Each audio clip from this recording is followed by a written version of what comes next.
Hey guys, welcome to the channel. It's Jack with Stronghold Strength and Conditioning. And today we're looking at, do heavy squats or deadlifts stimulate the core?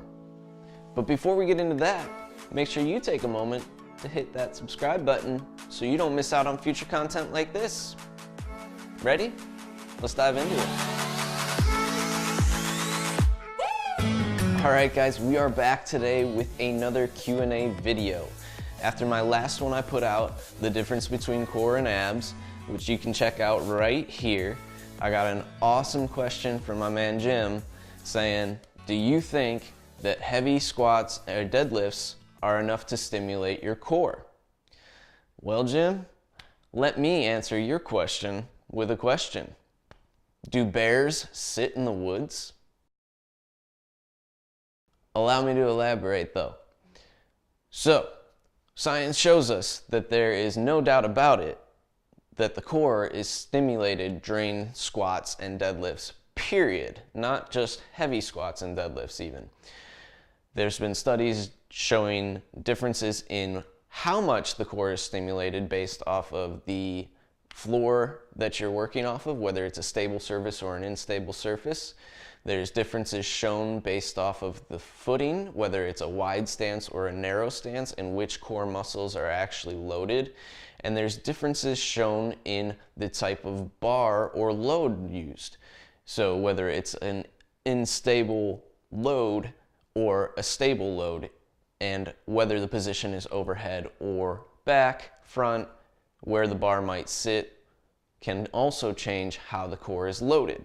So all these things have been shown to stimulate the core during a squat or a heavy deadlift. And there's no question about that. Those muscles are loaded. But I think the real question that we need to be asking here is not, are heavy squats and deadlifts enough to stimulate the core?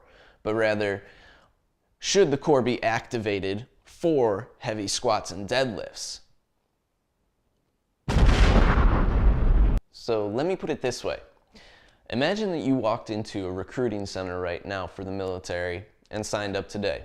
They hand you your fatigues, they hand you your gun, and they say, all right, head on off, we're gonna send you over to war. No training, no boot camp, nothing like that. In theory, you have all the tools that you need to survive, and you've been prepared sufficiently to defend yourself at best, probably right there. It's kind of the similar thing with going into heavy squats or deadlifts without ever activating your core prior. See, if the goal here is to maximize and optimize performance and maximize longevity, then we want to make sure that you are priming your core prior to these types of lifts, making sure that your core is properly activated neurologically before it ever goes into something as stressful as maybe a 1 rep max or 3 rep max load even. Putting your body under that type of stress repeatedly when the core is not properly activated puts you at a much higher risk of injury in the long run especially. It's like using a rope that you know is frayed to climb a mountain. Yeah, you might make it up that mountain 50 times, but on number 51, look out. See, and I think that's the mindset that most people need to begin to take here. Because if we look at the normal situations, either most people are just waking up and going right into the gym and doing their workouts, or they've been sitting at a desk all day, driving in a car all day, and then going up and lifting after their work day.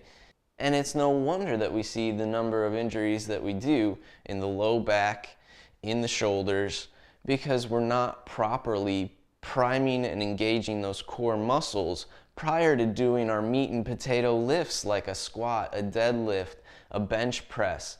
All those lifts are staples, and they're staples for a reason, but we need to make sure that our body is properly prepared and primed to go into those lifts effectively and to come out of them safely.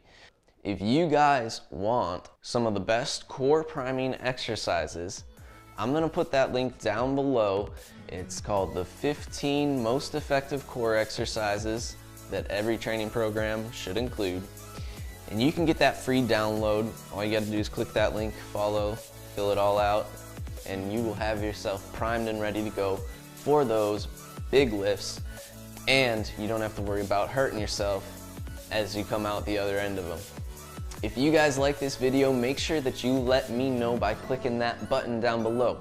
It takes 2 seconds, and if you could share it with a friend, you know that they need it. Leave a comment letting me know your thoughts on the topic, and if you've even tried some of these priming exercises before and how they worked for you. If not, go ahead and grab that ebook, try them out, and then let me know what you think.